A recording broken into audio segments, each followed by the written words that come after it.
भगवान हमारा साथी है, हम उनके संग संग रहते हैं, वो अपने संग संग रहते हैं।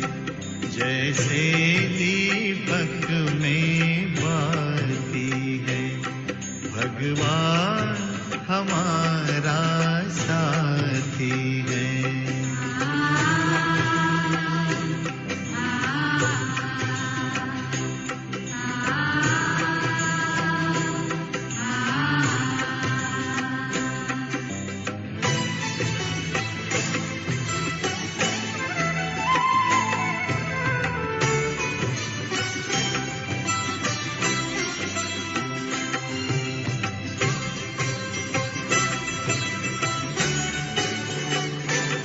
खुलते ही आँख हमें मिलते, हर पल वो साथ मेरे चलते। कितना वो प्यार हमें करते, उनकी पलकों में हम पलते। हम खुश नसीब उनको पाकर, हम खुश नसीब उनको पाकर, जिंदगी हमारी गाती है, भगवान हमारा साथी है।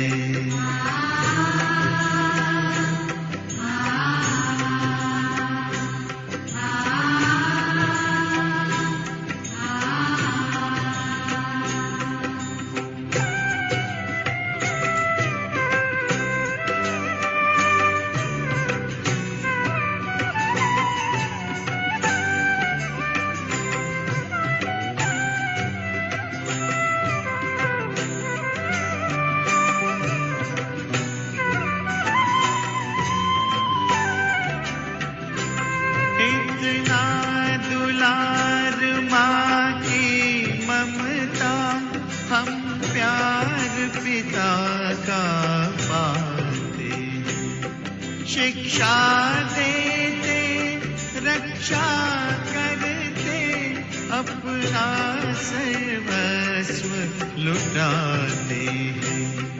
प्यारी मुरली प्रतिदिन हमको, प्रतिदिन हमको आती प्रभु प्रेम की पाती है, भगवान हमारा साथी है।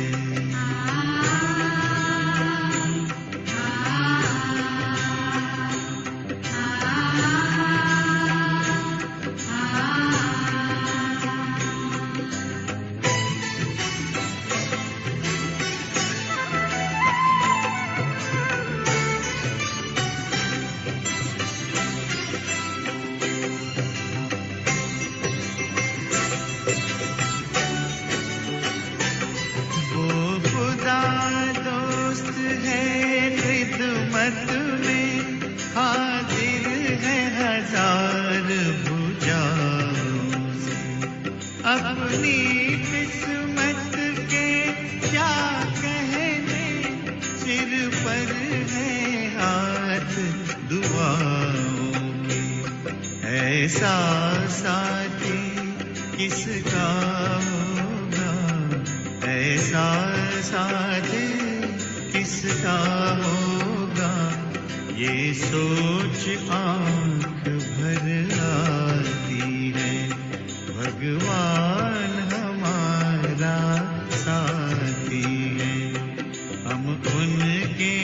संग संग रहते हैं, वो अपने संग संग रहते हैं। जैसे दीपक में बाती है, भगवान हमारा साथी है।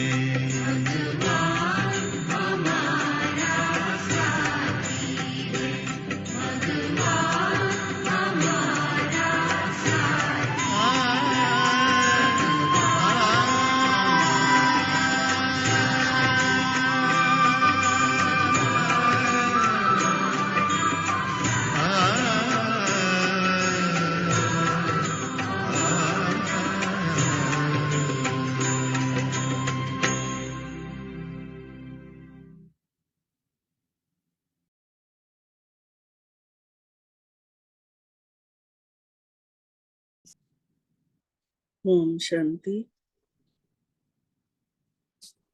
कल हम सब ने समझा था शंकर जी और शिव जी के अंतर के बारे में। इनका शास्त्रों में भी वर्णन है। फर्स्ट डे का हम सभी ने आत्मा का लेसन समझा। आत्मा का स्वरूप क्या है, आत्मा के गुण क्या हैं और आत्मा की शक्तियां कौन सी हैं। परमपिता परमात्मा का परिचय समझे, परमात्मा के दिव्य कर्तव्यों के बारे में ज्ञान हुआ और शंकर जी और शिव जी का अंतर समझे कल। इस अंतर में स्पष्टीकरण में शास्त्रों में भी वर्णन है। शिव शंकर बैठे इकट्ठा, महामूढ़ कछु भेद न जानत। शिव और शंकर इकट्ठे बैठे रहते हैं। दिखाया गया है मंदिरों में कि लोग इसका अंतर नहीं समझते। महादेव को कहत सदाशिव, शंकर जी को ही सदाशिव बोल देते हैं। निराकार का चीन ही नहीं भव, निराकार को पहचानते ही नहीं है। तो आज हम सभी समझेंगे सृष्टि चक्र के बारे में। स्वास्तिका जिसको बोला जाता है, जो हम सभी आरती की थाली में स्वास्तिका बनाते हैं। स्वास्तिका का अगर हम शब्द का विश्लेषण करते हैं तो स्व का अस्तित्व, हमारा अस्तित्व कहाँ पर है।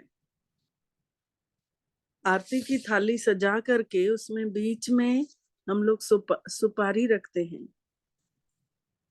इसको काल चक्र भी कहते हैं, सृष्टि चक्र भी कहते हैं, स्वास्तिका भी कहते हैं। तो स्वास्तिका में 4 भाग दिखाए गए हैं। काल चक्र अर्थात समय का चक्र। कहा भी जाता है समय बड़ा बलवान है, समय के आगे किसी की नहीं चलती। समय के अनुसार न चलने से वो समय भी दर्द वाला बन जाता है। अपने हिसाब से चलना चाहते हैं। कहा भी जाता है, if you can not change according to time, time will force will to change,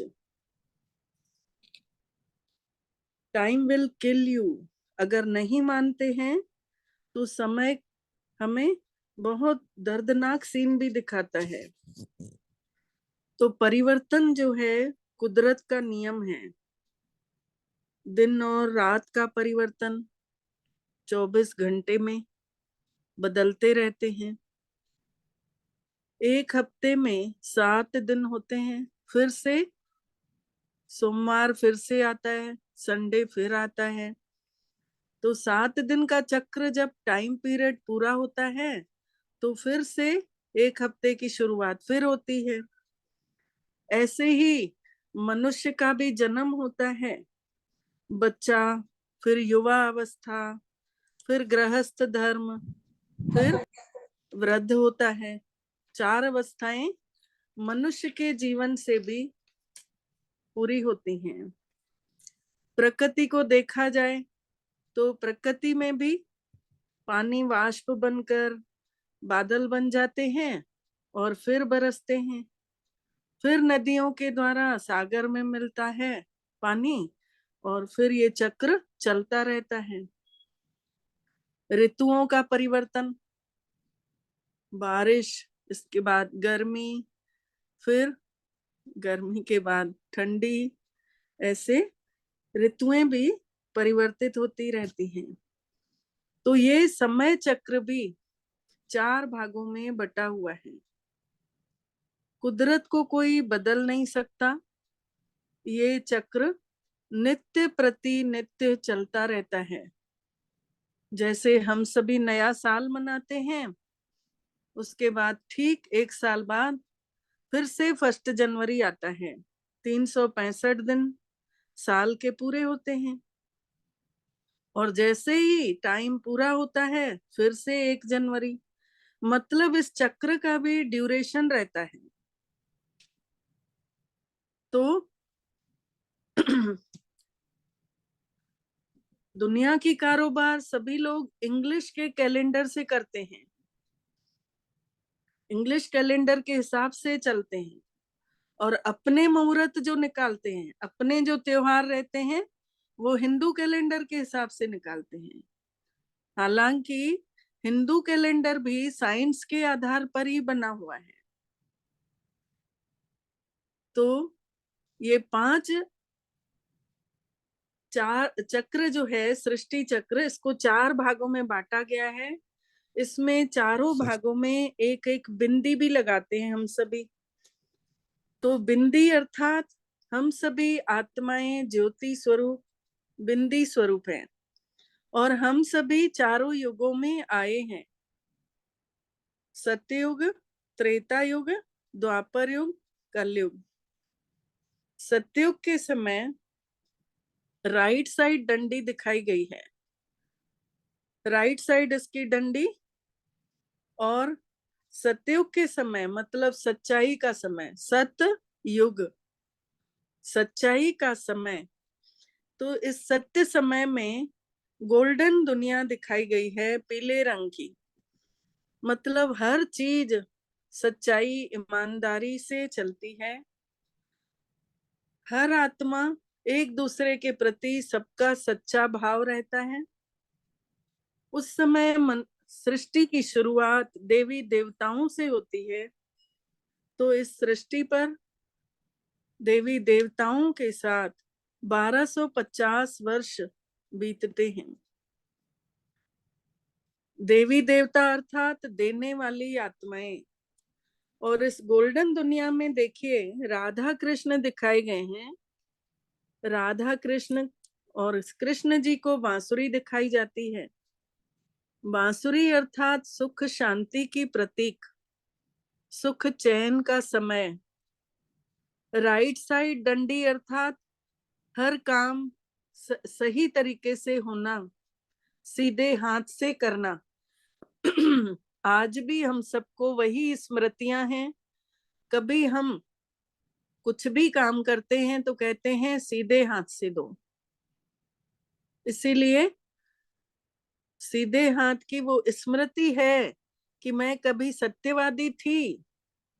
और गोल्डन एज सबसे सुंदर, सोने को बहुत कीमती माना गया है। उस समय 1250 वर्ष 4 भागों में बटे हुए दिख रहे हैं। 1250 वर्ष त्रेता युग में, 1250 वर्ष द्वापर में, और 1250 वर्ष कलयुग में। चारों को मिलाया जाए तो 5000 वर्ष हो रहे हैं। मतलब 2500 वर्ष में देवी देवताओं को दिखाया गया है, सतयुग और त्रेता युग। और द्वापर युग और कलयुग में कोई देवता नहीं दिखाए गए हैं। ध्यान से चित्र में देखिएगा। गोल्डन एज अर्थात सतयुग, सोने की दुनिया। त्रेता युग आया तो डंडी एक नीचे दिखाई गई है। उस समय राम सीता दिखाए गए हैं। और सिल्वर एज बताई गई है, अर्थात चंद्रवंशियों की दुनिया। और कलयुग में, सतयुग में सूर्यवंशी की दुनिया, जिसमें सूर्य की कलाएं कभी भी कम नहीं होती और चंद्रमा की कलाएं कम भी होती हैं। इसीलिए श्री राम चंद्र की जय बोलते हैं, श्री राम सूर्य की जय नहीं बोली जाती, श्री राम चंद्र की जय। अर्थात वो चंद्रवंशी राजकुमार है और उनको हाथ में धनुष दिखाया गया है। धनुष होता है लड़ाई का प्रतीक, युद्ध का प्रतीक। हम सभी के होठों का शेप भी धनुष की तरह है। तो उस समय ऐसे शब्द न निकले जो किसी को बाण का काम कर दें, किसी को दुख पहुंचा दें। इसीलिए धनुष को बोलते हैं ना कि एक शब्द करे घावरे और एक शब्द भरे घावरे। मुंह से निकला हुआ तीर किसी के मन के घावों को भर भी सकता है और मुंह से निकला हुआ मीठा शब्द किसी को सहला भी सकता है और मुंह से निकला हुआ कड़वा शब्द किसी को घाव भी कर सकता है। तो कहते हैं शब्द संभाल के बोलिए, मतलब इस धनुष रूपी मुख से तीर ऐसे निकलने चाहिए संभल के, किसी को दर्द न दे जाए। तो त्रेता युग में एक डंडी जो है नीचे दिखा रहे हैं, अर्थात राम सीता की 2 कलाएं कम हुई। श्री कृष्ण जब सतयुग में रहते हैं उस समय 16 कला संपन्न रहते हैं, सर्व गुणों से भरपूर। इसीलिए हम लोग कभी कभी मुंह से निकल जाता है 16 आने सच, कि कोई भी बात को प्रूव करते हैं, नहीं ये 16 आने सत्य है, मतलब 16 कलाएं संपूर्ण कलाएं बोली गई, संपन्न अवस्था। और त्रेता युग में आने से श्री रामचंद्र की 14 कलाएं हो गई, 2 कलाएं कम हो गई। श्री राधे श्री कृष्ण के बच्चे नहीं दिखाए गए हैं, श्री राम और श्री सीता के बच्चे भी दिखाए गए हैं। लव कुश अब दिखाया गया है 1250 वर्ष चंद्रवंशी में भी और 1250 वर्ष सूर्यवंशी में भी। तो ये 2500 वर्ष कंप्लीट हुए। अब द्वापर युग अर्थात कापर एज आ गई। द्वापर युग में तांबे की दुनिया दिखाई गई है और डंडी जो है उल्टे तरफ दिखाई गई है। जब 1250 वर्ष इस युग में बीत रहे हैं, उस समय द्वापर पुर मतलब 2 पुर, घर घर में 2 चूल्हे होने लग जाते हैं, 2 रास्ते निकल जाते हैं। उस समय संयुक्त परिवार रहते हैं सतयुग और त्रेता युग में, लेकिन द्वापर युग आने से परिवारों का टूटना चालू हो जाता है। सोने की वैल्यू सबसे ज्यादा, चांदी की वैल्यू उससे कम और तांबे की वैल्यू उससे भी कम।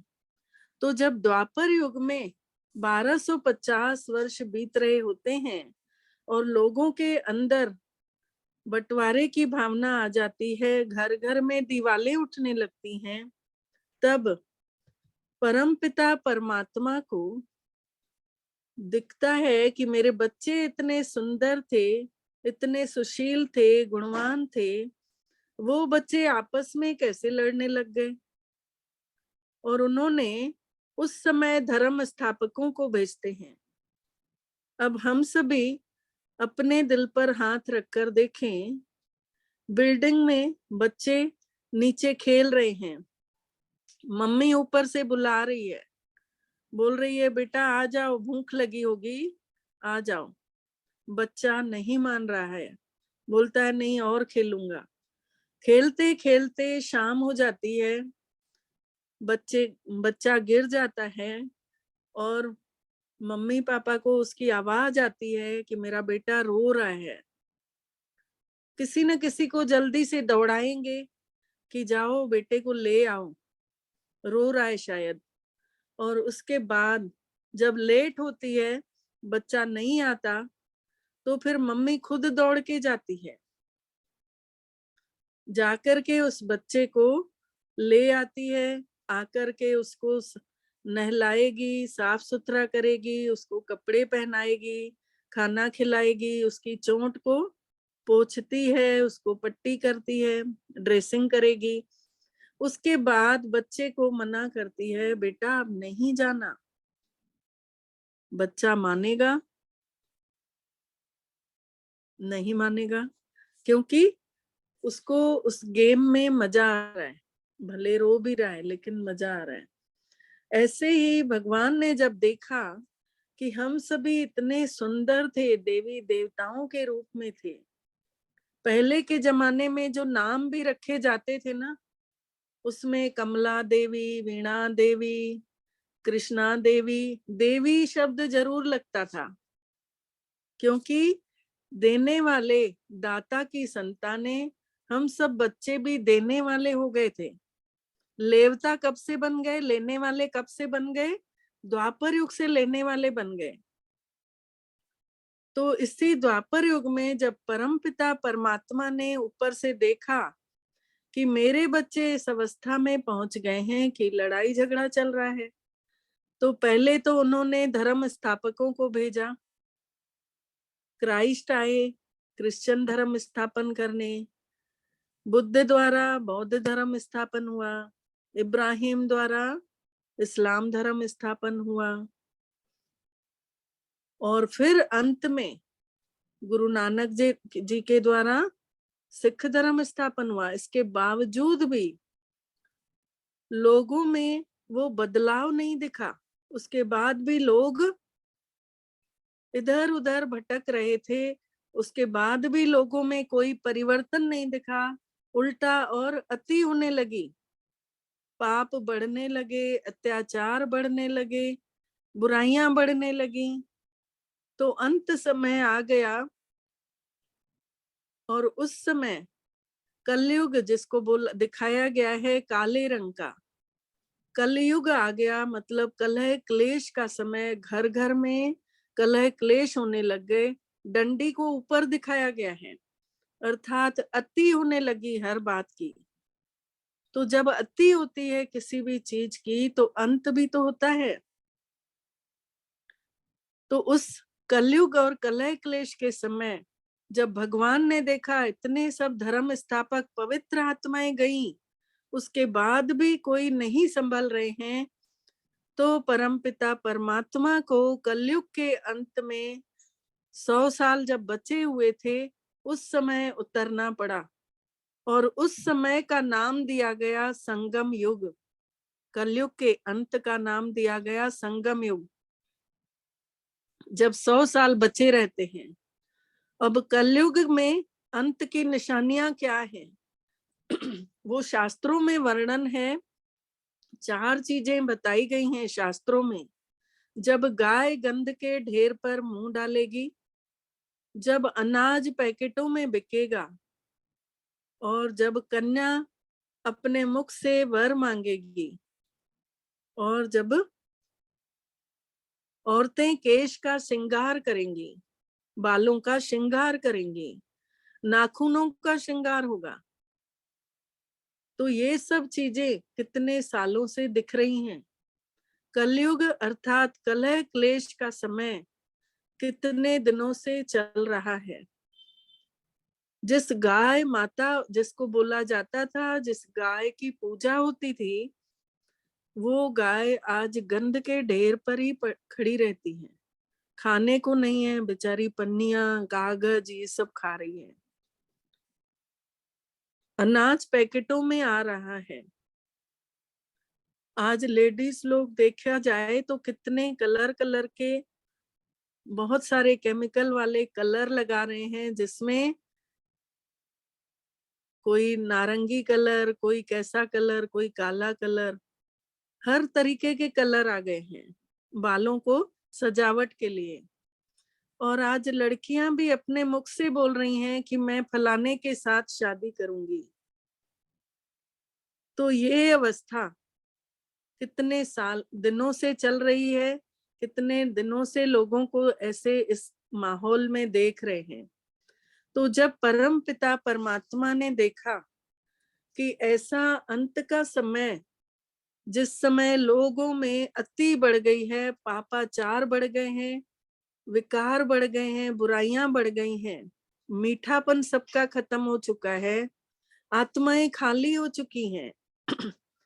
उस समय कलयुग के अंत के बचे हुए 100 सालों में संगम युग में परम पिता परमात्मा का अवतरण साधारण बुजुर्ग शरीर में होता है। गीता में स्पष्ट लिखा हुआ है कि मैं साधारण बूढ़े तन में आता हूँ और मुझे सब नहीं पहचानेंगे। कोटों में कोई, कोई में भी कोई ही मुझे जानेंगे, सब नहीं पहचानेंगे। ग्रंथ साहिब में भी लिखा हुआ है, तू बेअंत को विरला जाने, गुरु प्रसाद को शब्द पछाने। कि तू बेअंत है और तुमको सब नहीं पहचानेंगे, कोई विरले ही पहचानेंगे। उसमें ये भी लिखा है, पिता का जन्म की जाने पूत, पुत्र कैसे जानेगा मेरे पिता कहाँ के रहने वाले हैं। जब तक पिता स्वयं आकर नहीं बताता कि बच्चे मैं यहाँ का रहने वाला हूँ, तब उस बच्चे को पता चलता है। तो स्वयं परमपिता परमात्मा बूढ़े तन का आधार लेकर और इस सृष्टि के परिवर्तन का कार्य करने के लिए इस धरा पर उतरते हैं। उसी नाम से ही शिवरात्रि मनाई जाती है, पर किसी को इन बातों का पता नहीं है। गुप्त रीति से भगवान का कार्य चल रहा है। परमपिता परमात्मा भी गुप्त है, इन आंखों से नहीं देखा जा सकता, आत्मा से उसका अनुभव किया जा सकता है। जैसे फूलों की खुशबू नहीं दिखाई देती, फूलों के पास जाने से उसकी खुशबू का अनुभव होता है। हवा नहीं दिखाई देती, लेकिन हवा हम सभी श्वास ले रहे हैं, अनुभव होने वाला, महसूस हो रहा है। तो ये समय चक्र भी ऐसा परिवर्तन होते जा रहा है, जो सतयुग से त्रेता युग में परिवर्तित हुआ, त्रेता युग से द्वापर युग में परिवर्तित हुआ, और द्वापर युग से कलयुग में परिवर्तित हुआ, और कलयुग से कुछ ही लोगों को परमपिता परमात्मा का ज्ञान मिलता है। कुछ ही लोग इस ज्ञान को समझ पाते हैं, अपने जीवन में उतार पाते हैं, सब लोग नहीं उतार पाते, क्योंकि सत्य को अनुभव करने के लिए कई ऐसे हिलोरे आते हैं, कई रंग बिरंगी दुनिया में ऐसी बातें आती हैं, कई लोग खींचते हैं, लेकिन सत्य तो सत्य ही है। सूर्य को कभी अपना परिचय नहीं देना पड़ता कि मैं सूर्य हूं, वो तो हमेशा रोशनी देता है। ऐसे ही परमपिता परमात्मा को, उनको इस धरा पर आना ही है। जिसकी होगी भावना उसके साथ, वो उस मूर्ति को, उस मूर्त को पहचान जाएगा। तो संगम युग अर्थात कलयुग का अंत और सतयुग की शुरुआत, दोनों को मिला करके संगम कहते हैं। होता तो सतयुग और त्रेता का भी संगम है, त्रेता से द्वापर का भी संगम होता है, और द्वापर से कलयुग का भी होता है, लेकिन वो सब संगम युग कल्याणकारी नहीं है।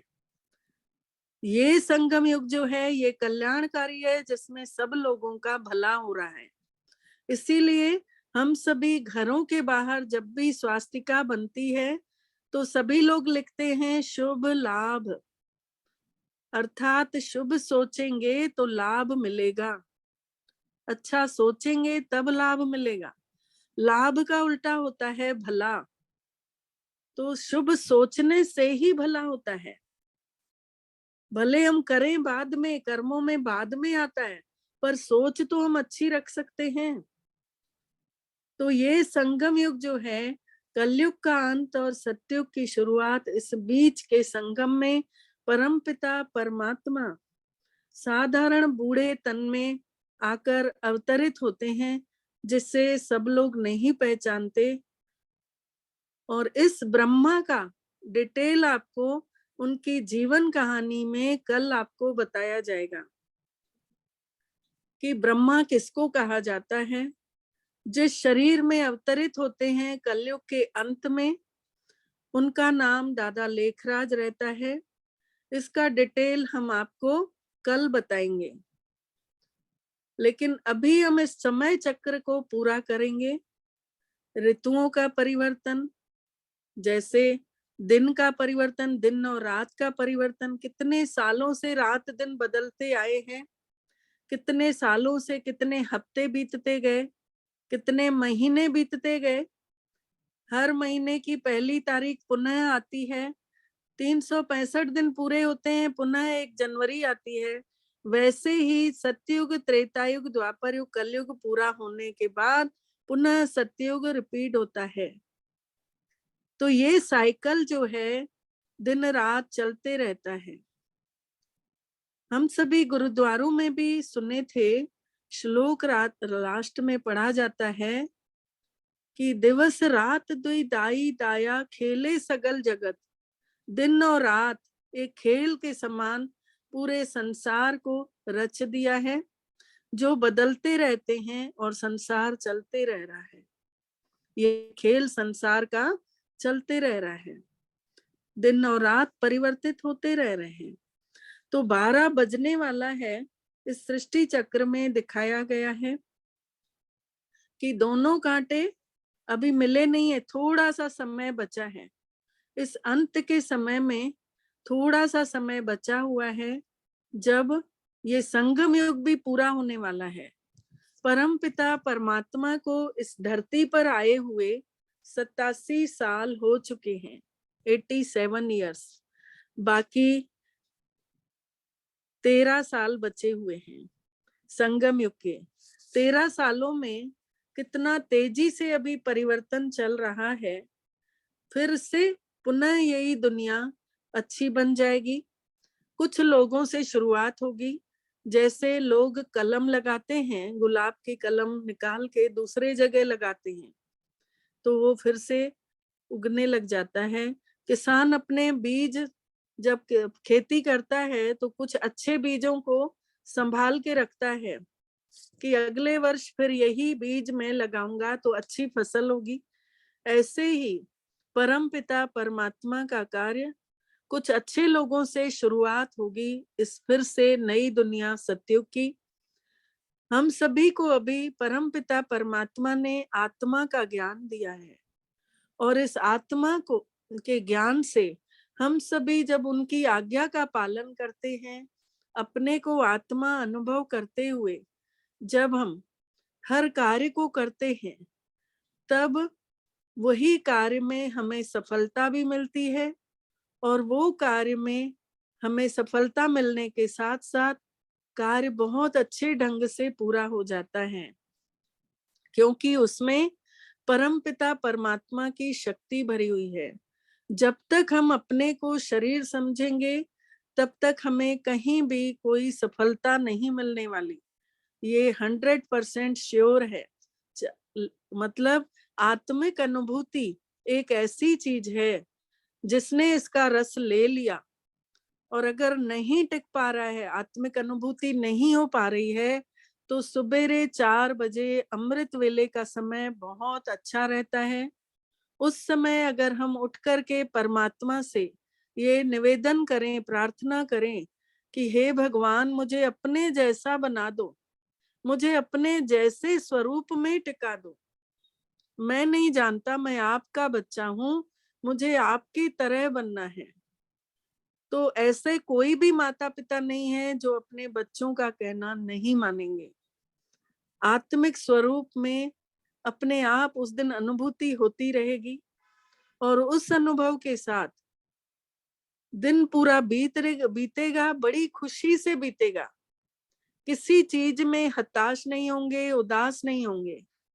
निराशा हमसे कोसों दूर हो जाएगी, क्योंकि 4 बजे का समय लोग ब्रह्म मुहूर्त कोई बोलता है, कोई अमृत वेला बोलता है, कोई कुछ बोलते हैं। 4 बजे का समय बहुत पावरफुल समय होता है। उस समय सभी सोए हुए रहते हैं। कुछ ही लोग भगवान से उसका प्यार लूटने के लिए उठते हैं। इसीलिए अमृत वेले के लिए कहा गया है, राम नाम की लूट है, लूट सके तो लूट, अंत काल पछताएगा जब प्राण जाएंगे छूट। तो परमात्मा पिता के नाम के स्मरण के लिए बोला गया है कि राम नाम संगम युग में हमें सरल है मिलना। अगर हमने संगम युग में नहीं समझा तो हम बाकी समय तो समझ ही नहीं पाएंगे। उस परम पिता परमात्मा को स्वयंभू भी बोला गया है हिंदू धर्म के हिसाब से। स्वयं इस भूमि पर आकर अवतरित होते हैं और आकर के अपना परिचय देते हैं। खुदा बोला गया है, खुद आ, अर्थात खुद आते हैं, आकर के बच्चों के ऊपर अपनी कृपा खुद बरसाते हैं। बच्चों को चुनते हैं, सबको नहीं चुनते। अपने बच्चों को जिनके श्रेष्ठ कर्म हो जाते हैं उन्हीं को वो मिलते हैं, सबको नहीं मिलते।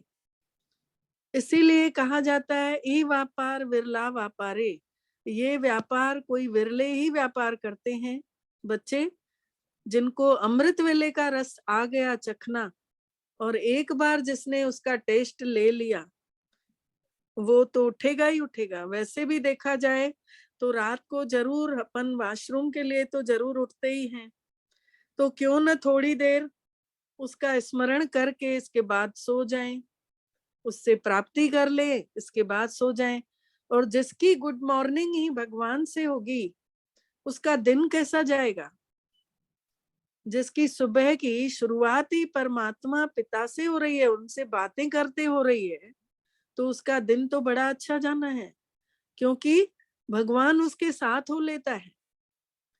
कहते हैं ना कि हाईवे पर बड़ी स्पीड से गाड़ी दौड़ती है और छोटे छोटे रास्तों में, गलियों कूचों में गाड़ी कितना धीरे धीरे संभल के निकलती है।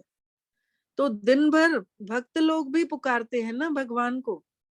5 बजे के बाद तो भक्तों का भी उठना हो जाता है, तो सभी लोग उठ करके पुकारते हैं, तो भगवान को तो सभी को देना रहता है। उस समय परमात्मा फ्री नहीं रहते एक एक बच्चे के लिए, लेकिन अमृत वेले सुबह 4 बजे का समय वो अपने बच्चों के लिए रखता है। जो बच्चे उसको प्यार से याद करते हैं उन बच्चों पर वो भी प्यार लुटाता है। ये तो अनुभव करने की बातें हैं। जो भी अनुभव करना चाहते हैं तो अपने जीवन की शुरुआत कल से ही शुरू कर दें, क्योंकि एक घड़ी आधी की पुनाद, अगर आधी घड़ी की भी हम आधी भी अगर परमात्मा पिता को अमृत वेले याद करते हैं तो हम अपने लिए ही भला कर रहे हैं, हम उसके ऊपर एहसान नहीं कर रहे हैं। हमारा ही जीवन बदल जाएगा, हमारे ही जीवन में परम पिता परमात्मा का प्यार भर जाएगा, उनकी शक्तियां आ जाएंगी, और उनकी शक्तियां आ जाएंगी तो मन कमजोरी नहीं होगा। जहां भी जिनके भी घरों में डिप्रेशन है, जिनके भी घरों में कोई ऐसी बीमारियां हैं, असाध्य बीमारियां, जिनके रोग ठीक नहीं हो रहे हैं, उस परम पिता परमात्मा को दुख हरता सुख करता भी कहा जाता है। दुखों को हरने वाला और सुखों को देने वाला। तो ऐसे सुख के सागर के हम सभी बच्चे आत्माएं, जब हम उसको दिल से पुकारते हैं, दिल से, दिमाग से नहीं, दिल से और बड़े प्यार से जब हम उनको पुकारते हैं तो उसे अपने बच्चों की इच्छाओं को पूरा करना पड़ता है। हम सभी भी माता पिता हैं, हम सभी भी अपने बच्चों की हर इच्छा पूरी करते हैं, तो उसके लिए भी तो हम सभी बच्चे हैं, तो हमारी भी इच्छाएं वो पूरी कर देता है। तो हम सभी अभी मेडिटेशन करेंगे, पर अनुभव करिए, महसूस करिए इस चक्र में हम सभी आत्माएं चारों युगों में आए हुए हैं। हर युग में हम सभी का शरीर रूपी चोला अलग था। हम आत्माएं वही हैं। महसूस करिए, हम सभी सत्युगी दुनिया में भी आए थे देवता रूप में। धीरे धीरे त्रेता युग में बढ़े। त्रेता युग में भी हम सभी देवताई गुणों से भरपूर थे। धीरे धीरे गुणों की कमी के कारण हम सभी द्वापर युग में पहुंच गए, साधारण मनुष्य बन गए। अनुभव करें, साधारण मनुष्यों से भी कलयुग के अंत में हम सभी पहुंच गए कलयुगी समय को पूरा करते हुए संगम युग पर। हम सभी आत्माएं भ्रुकुटी के बीच अपने आप को देखें। मैं आत्मा छोटा सा सितारा सभी रिश्तों नातों से अलग स्वयं को देख रहा हूँ। महसूस करें, मन से अनुभव करें। शरीर से अलग न्यारी मैं आत्मा, मैं चमकती हुई सितारे के जैसी इस शरीर के सबसे ऊंचे भाग में मस्तक पर भ्रुकुटी के बीच विराजमान हूँ। अनुभव करें, मैं आत्मा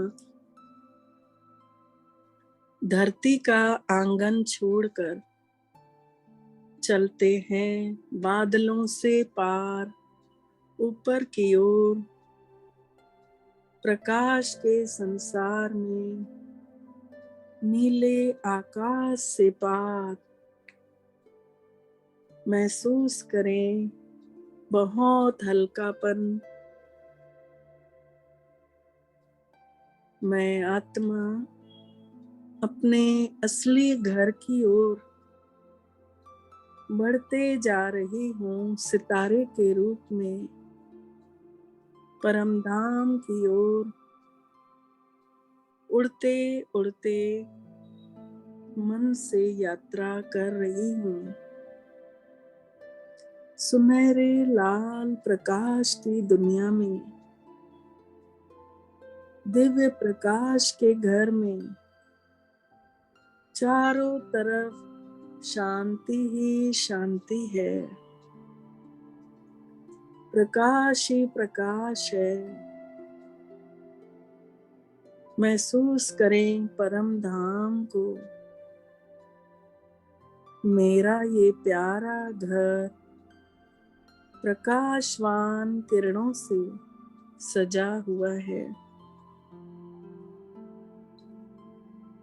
चमकती हुई मणियों के समान आत्माओं को निहारें। अपने आप को भी देखें। मैं आत्मा अपने परम पिता परमात्मा के पास पहुंच चुकी हूँ। मीठे अपने पिता के पास मैं आत्मा इस समय कर्मों से मुक्त हूँ। ज्योति स्वरूप हूँ। स्वयं को चमकता हुआ देखें। परम धाम के चित्र में अपने आप को देखें। मैं कहाँ पर हूँ? यहाँ चारों तरफ शांति ही शांति है। चारों तरफ प्रकाश ही प्रकाश है। मैं आत्मा सुंदर स्वरूप में भरपूर हूँ, सत्य स्वरूप हूँ। मैं आत्मा सुखदाई हूँ। मुझ प्रकाश में परम पिता के गुण भरते जा रहे हैं। मेरे मीठे शिव पिता परम पवित्र है। इस दिव्य लोक में उनकी अनंत किरणें चारों तरफ फैलते जा रही हैं। चारों तरफ सुनहरा लाल प्रकाश और मैं ज्योति स्वरूप प्रकाशवान परम ज्योति को मैं आत्मा निहार रही हूँ। मैं आत्मा परम तेजस्वी हूँ। अपने मीठे पिता के सामने हूँ। मीठे घर में हूँ। महसूस करें अपने भाग्य को। मैं कितनी न भाग्यशाली आत्मा हूँ कि भगवान मेरे साथ है। प्राणेश्वर मेरे पिता मुझे अपनी किरणों रूपी बाहों में समेटते जा रहे हैं। मैं आत्मा उनका पवित्र प्रकाश जो मुझे बहुत सुकून दे रहा है, ये दिव्य प्रकाश को मैं अपने अंदर समाते जा रही हूँ। महसूस करें मेरे जन्मों जन्मांतर के पाप खत्म हो रहे हैं। उस परम ज्योति के प्यार में समा जाएं, घुल जाएं, परम पिता के निराकारी स्वरूप में खो जाएं। लवलीन अवस्था में शक्तिशाली बना लें अपने आप को। महसूस करें भगवान की शक्तियां मुझ आत्मा की कमियों को खत्म कर रही हैं। उनकी शक्तियों से मैं आत्मा भरपूर होते जा रही हूँ। मैं आत्मा उनके स्वरूप के जैसी चमकदार बन रही हूँ।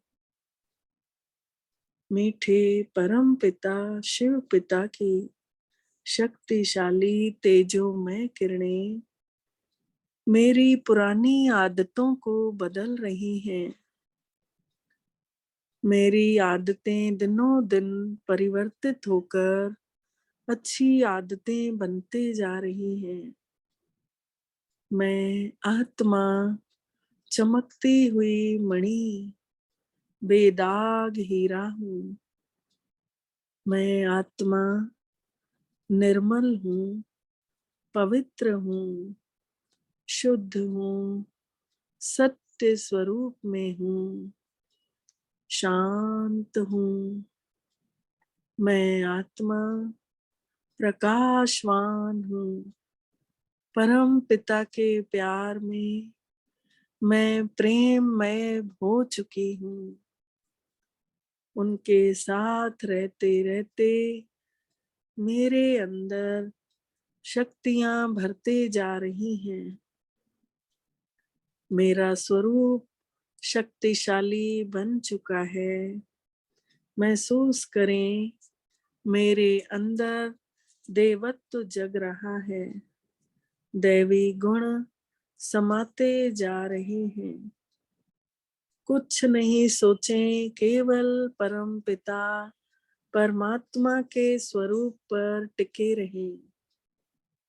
देखते ही देखते भगवान ने मुझे वरदानों से भर दिया है। भाग्य विधाता परम पिता परमात्मा मेरा भाग्य स्वयं बनाने आया है।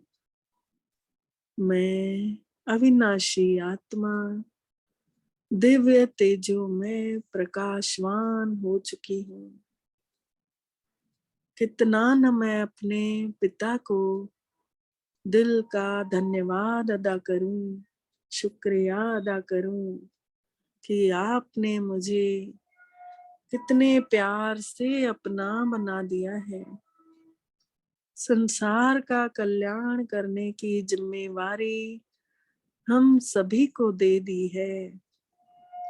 दिल को आराम देने वाले मेरे मीठे पिता,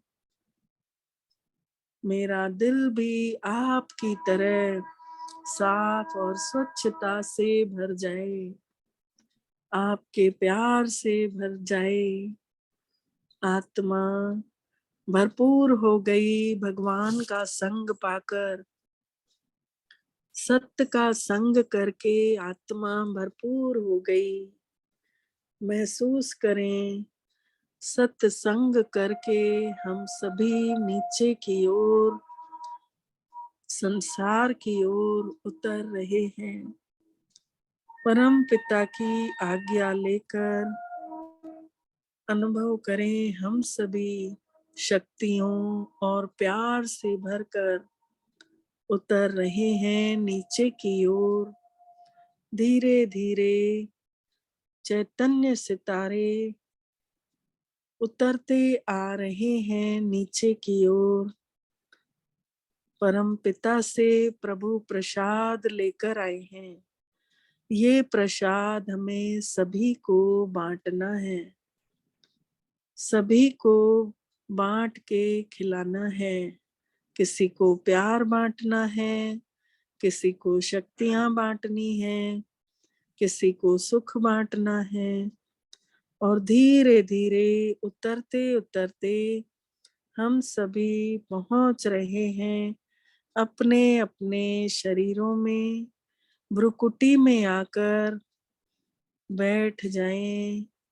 बैठते ही अनुभव करें, मेरा अंग अंग शीतल निर्मल परमात्मा प्यार से, शक्तियों से भर चुका है। दिल में दिलाराम बस गया है।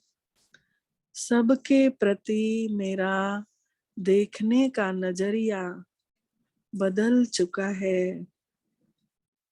सबको मुझ आत्मा से भगवान का प्यार बट रहा है। अनुभव करें, अपने आप आत्माएं मेरे मीठे स्वभाव के कारण आकर्षित हो रहे हैं भगवान की ओर। मेरी स्थिति सुखदाई आनंदमय हो चुकी है। दिल बार बार यही गा रहा है, वाह मेरा मीठा भाग्य, वाह मेरा मीठा पिता, कितना न धन्यवाद अदा करूं। ओम शांति, ओम शांति, ओम शांति। शुक्रिया मेरे मीठे बाबा, मेरे मीठे पिता, आपका दिल से शुक्रिया जो आपने हम सभी को आज ऐसा अनुभव कराया। आप सभी का भी बहुत बहुत दिल से शुक्रिया।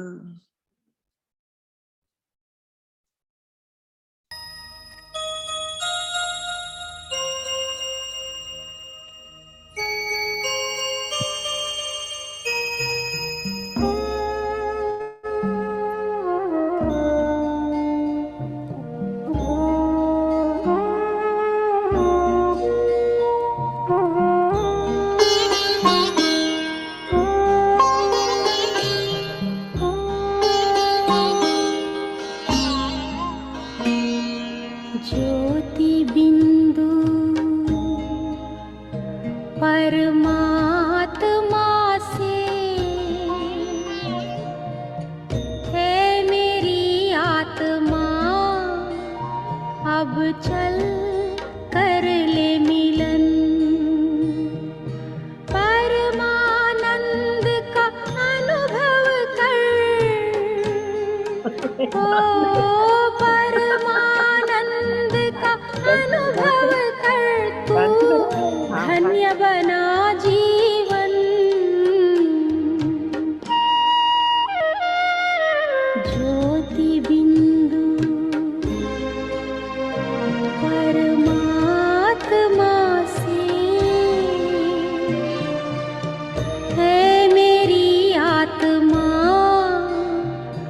अब चल कर ले मिलन, अब चल कर ले मिलन, अब चल कर ले मिलन।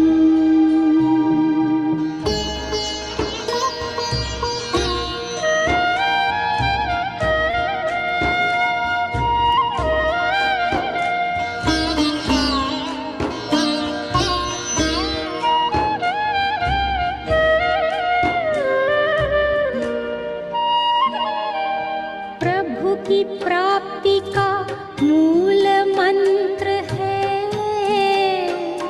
संपूर्ण समर्पण।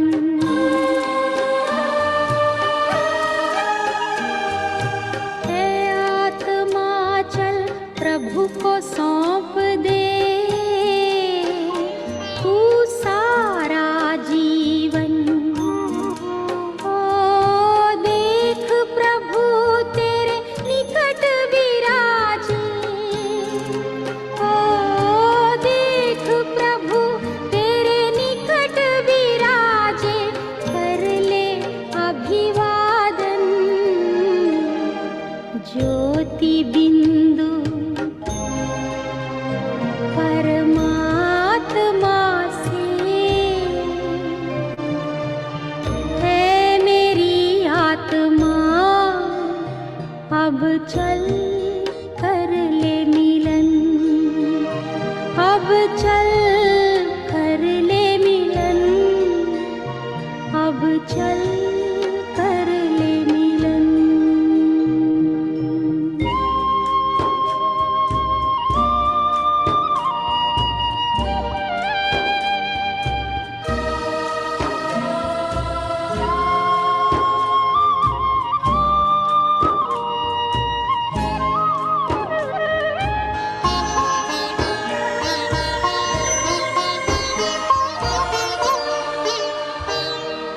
ज्योति बिंदु के प्रेम सिंधु में चल आज नहा ले।